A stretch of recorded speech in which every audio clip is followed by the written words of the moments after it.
Jeshi la Urusi limefanya mashambulizi makali katika mji wa Kharkiv kwa kutumia makombora ya ballistic yenye silaha ngumu. Hii ni kwa mujibu wa taarifa ambazo zimetolewa, huku Ukraine wakisema maafa yaliyotokana na mashambulizi hayo ni ugaidi wa kutosha. Ripoti hii inapewa nguvu ya kutosha kabisa na PMP Company Limited, mabingwa wa kujenga vyoo vya kisasa ambavyo havijai. Kwa wewe ambao unahitaji kujenga choo cha kisasa ambacho hakijai, lakini pia kama umechoka kuita gari ya kunyonya uchafu na pengine imefikia hatua mnagombana na majirani zako kwa sababu ya kutapisha choo wakati wa mvua, basi unaweza sasa hivi kumpigia PMP Company Limited kwa simu namba 0768643243 wakipatikana jijini Dar es Salaam, lakini wanafanya kazi nchi nzima. Na kwa wale ambao mpo nje ya nchi, basi PMP Company Limited wanaweza kufanya kazi yako kwa uaminifu wa viwango vya juu zaidi. Kwa hiyo endeleeni kuipigia simu namba hiyo, na mkiulizwa basi mtaambia kwamba mepewa namba na mzee Alex Guido Mvinge na ametueleza kwamba PMP Company Limited ndio baba lao. Katika mji wa Kharkiv, kutokana na mashambulizi ya makombora ya ballistic ya Urusi asubuhi ya tarehe 18 mwezi wa 4 Ijumaa Kuu kwenye eneo lenye watu wengi wamejeruhiwa na idadi yao inaendelea kuongezeka. Pia inajulikana kwamba kuna mtu mmoja ambaye amefariki dunia, kwa mujibu wa meya wa Kharkiv anayefahamika kama Bwana Igor Terehov. Kwa mujibu wa takwimu za hivi punde, hadi majira ya saa 12:10 za asubuhi, watu 26 walikuwa wameripotiwa kujeruhiwa huko Kharkiv na kifo kimoja kuthibitishwa. Hapo awali meya wa Kharkiv Igor Terehov aliripoti kuwa taarifa zilionyesha kwamba mtu mmoja aliuawa katika nyumba yake mwenyewe, lakini ilielezwa pia kwamba mtoto alikuwa ni mmoja wa waliojeruhiwa. Mji huo ulipigwa na makombora ya Urusi, ambapo makombora ya Urusi yalipiga eneo lenye watu wengi zaidi la pale Kharkiv, ambapo meya amelitaja shambulio kwenye jengo la ghorofa za juu, akiongeza kwamba huenda kuna watu chini ya vifusi. Lakini pia amefahamisha kuwa shambulizi la makombora manne ya Urusi lilirekodiwa mjini. Kulingana na taarifa za awali, mashambulizi huko Kharkiv yalifanywa kwa makombora ya ballistic yaliyokuwa na vichwa vya kivita. Ndio maana eneo lililoathirika ni kubwa sana, kwa maana ya Urusi wametumia yale mabomu ya vishada wakati wamerusha makombora hayo. Ameripoti zaidi kwamba kwa uchunguzi wa awali majengo 15 ya makazi yameharibiwa na shambulio hilo, akiongeza kwamba eneo ambalo limeathirika zaidi bado lipo katika uchunguzi. Aidha, mkuu wa utawala wa kijeshi wa mkoa wa Kharkiv Olei Seinhubov amefafanua kwamba mashambulizi yalilenga majengo ya makazi ya ghorofa za juu katika wilaya ya Osnovinskyi ambayo ipo katika mji huo wa Kharkiv. Mkuu wa utawala wa kijeshi wa mkoa baadaye aliripoti kwamba miongoni mwa waliojeruhiwa na shambulio la kombora la Kharkiv ilikuwa ni watoto wawili. Nikimnukuu, anasema idadi ya waliojeruhiwa katika mashambulizi ya makombora asubuhi huko Kharkiv imeongezeka hadi watu 24.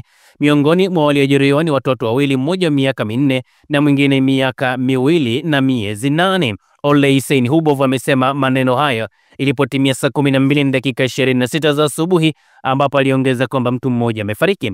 Kwa mujibu wa meya, zaidi ya majengo 20 ya ghorofa na zaidi ya nyumba 30 binafsi huko Kharkiv ziliharibiwa kutokana na shambulizi hilo. Ilipofika saa 12:46 asubuhi, idadi ya waliojeruhiwa iliongezeka kwa kasi. Meya Terehov aliripoti kwamba jumla ya majeruhi 40. Ilipofika saa 1:10 za asubuhi, meya aliripoti kwamba idadi ya waliojeruhiwa kwa Kharkiv inaendelea kuongezeka, ambapo watu 54 walikuwa wameripotiwa.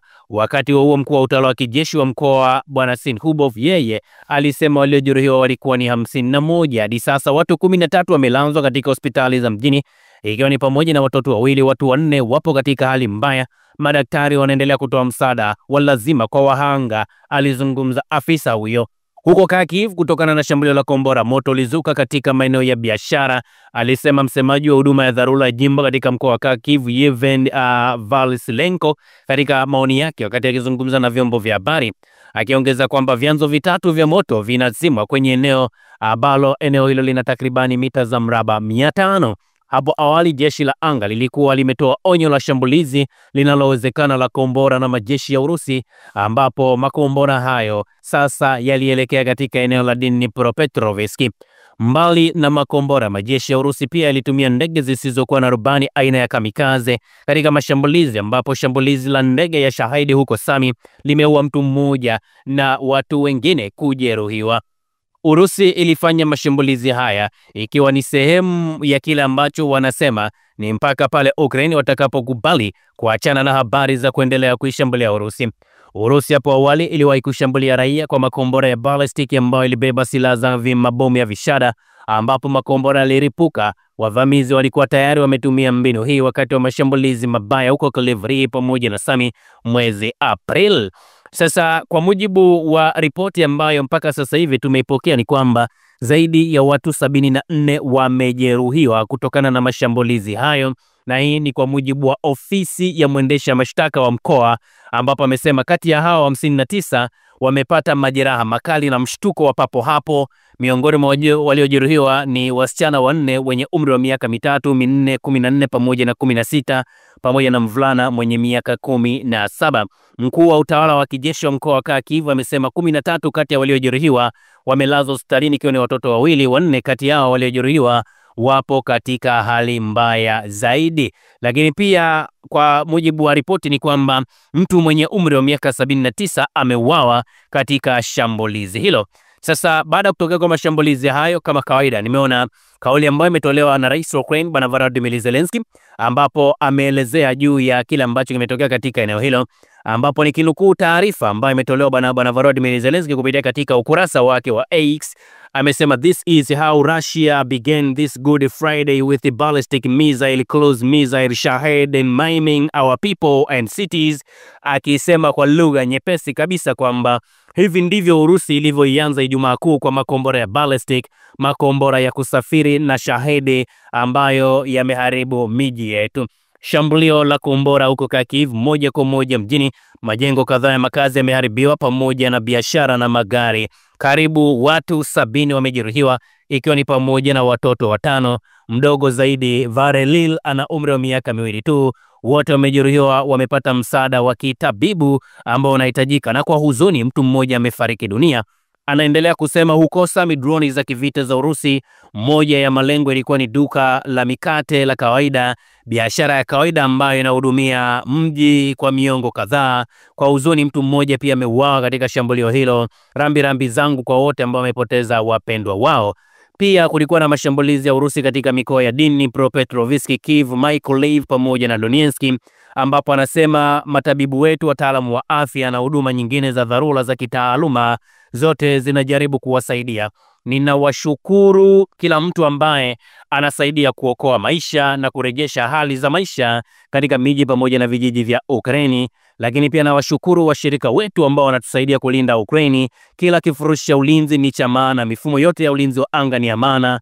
Usambazaji wa kutosha wa makombora katika mifumo hii yote ambayo mmekuwa mkitupatia mifumo tofauti ni mifumo ambayo tunahitaji sana. Hii ni kauli ambayo ilizungumzwa na Rais wa Ukraine Bwana Volodymyr Zelensky wakati alipokuwa ameambatanisha chapisho ambalo limeambatana na picha mjongeo ambayo inaonyesha majengo yaliyoharibiwa na mashambulizi yaliyofanywa na majeshi ya Urusi leo tarehe 18 ya mwezi wa 4 mwaka 2025. Kwa hiyo hiki ndicho ambacho kinaendelea katika eneo la Special Military Operation. Watu wanapigika, na mnakumbuka Urusi wenyewe walisema Ukraine ni lazima wakubaliane kukubaliana kwamba lazima waachane na habari zao za kuendelea kuishambulia Urusi, vinginevyo watapigwa mfululizo asubuhi, mchana, jioni, usiku mpaka usiku wa manane, mpaka pale watakaposema sasa inatosha. Tunaendelea kufuatilia kwa ukaribu zaidi ili ndugu zangu mweze kujua ni idadi ya watu wangapi ambao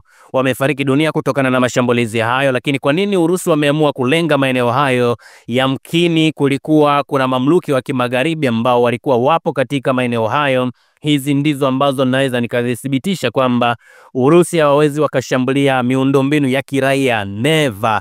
Lazima kulikuwa kuna jambo ambalo lilikuwepo katika eneo hilo. Kwa hiyo kitu pekee ambacho tunaweza tukakizungumza ni kwamba idadi za watu ambao wanaendelea wamejeruhiwa inaendelea kuwa kubwa zaidi, na idadi ya vifo pengine inaweza ikawa ni kubwa zaidi kwa sababu bado hazijatokea zile taarifa za wale wagonjwa mahututi ambao walikuwa wamelazwa kutokana na mashambulizi hayo. Usisahau kusubscribe, like na kubonyeza alama ya kengele. Asante.